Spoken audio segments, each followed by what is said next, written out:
The first gift I received from my father was an iron box. When I reached inside, my hand was cut by a mechanical bracelet and began to bleed. My father told me that the bracelet could not be removed, but that it would play an important role in the future. Before I could react, my father hurriedly turned and left. He never returned home again. Time flew by, and soon it was 2007. I had grown into a handsome young man, but the terrifying thing was that humanity was suffering a catastrophe. The urban forest had disappeared, and people could only survive by relying on a special type of oxygen which had severe side effects. My wife was one of them. To treat my wife's illness, I worked overtime, but it still wasn't enough to cover the medical expenses. While I was thinking of a solution, a synthetic oxygen manufacturing company approached me. They possessed advanced oxygen synthesis equipment. I went to the company with a friend.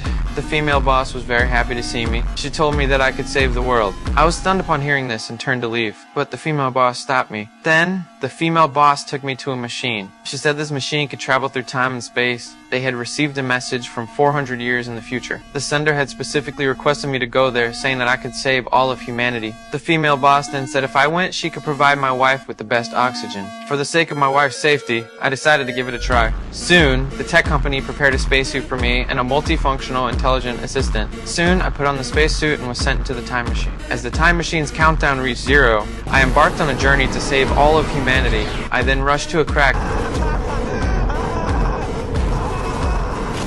and fell to Earth 400 years in the future. When I opened my eyes again, my clothes were on fire. I hurriedly took off the spacesuit. Worse still, the next second, I was blown away by a violent explosion. When everything around me finally quieted down, I found myself in a forest. When I checked the Smart Assistant, I discovered there was no sign of life around me. Following the Smart Assistant's guidance, I arrived at an abandoned experimental base. There, I found a skeleton. Seeing a bullet hole on its forehead, I realized it had been shot to death. When I knelt down to examine it closely, I was suddenly terrified by what I saw. The name on the deceased's clothing was exactly the same as my own. Even on the Smart Assistant I picked up from the ground, the same name was written.